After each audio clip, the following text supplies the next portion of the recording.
Welcome everyone. In today's lesson, we are going to learn the passive voice through 4 connected stories. We will study the present simple passive, the past simple passive, and the future simple passive. And instead of learning grammar through isolated examples, we will learn it through realistic situations and stories. Let us begin with the present simple passive. We use the present passive to describe regular actions, repeated situations, or general facts. To form the present simple passive, we use am, is, or are, followed by the past participle. Here, the statue is the focus of the sentence. Now we move to another story, a cafe at the corner of the street. A scientist conducts an experiment in the laboratory. The professor keeps the exam papers in room 12, and then he locks the office door carefully. In all these examples, we are describing actions or situations in the present time. Notice something important. The focus is now on the action or the result, not on the person doing the action.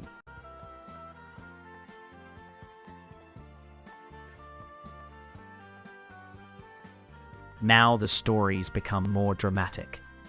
Let us move to the past simple passive. We use the past simple passive to describe completed actions in the past. To form the past simple passive, we use was or were, followed by the past participle. Something unusual happened during the night. The statue was carried away. The old cafe was renovated and reopened after a long period of closure.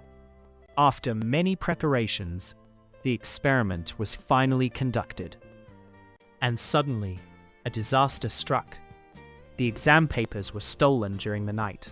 In all these examples, we are talking about completed actions in the past. Now let us move to the future simple passive. The investigation has already started. The statue will be recovered soon, and the thief will be arrested. The renovated cafe will become very popular. Coffee and desserts will be served every day. The experiment will be recorded carefully for future analysis. Because the exam papers were stolen, the substitute examination will be administered next week. In all these examples, we are talking about actions that will happen in the future.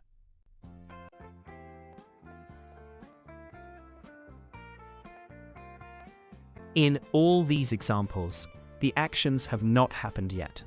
They are expected, planned, or predicted future events. We use the future simple passive to describe actions that will happen in the future. To express future actions in the passive voice, we use will be plus past participle. Now, let us quickly review the stories through the 3 passive tenses. The statue is in the middle of the square.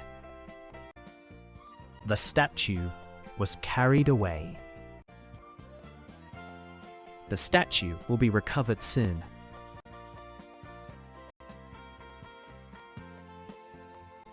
A cafe is at the corner of the street. The cafe was renovated and reopened. The cafe will be frequented often. A scientist conducts an experiment in the laboratory. The experiment was finally conducted. The experiment will be recorded. The professor keeps the exams in room 12. The exam papers were stolen. The exam papers will be substituted. Notice something. In all these sentences, the action is more important than the person doing it. This is the main purpose of the passive voice. The focus is not on who performs the action. The focus is on the action itself. These are the 3 simple passive structures you need to remember. Compare these 2 sentences carefully. In the active sentence, the focus is on the doer. In the passive sentence, the focus is on the action and the result. If you understand this idea, you already understand the real purpose of the passive voice. Thank you for watching, and see you in the next lesson.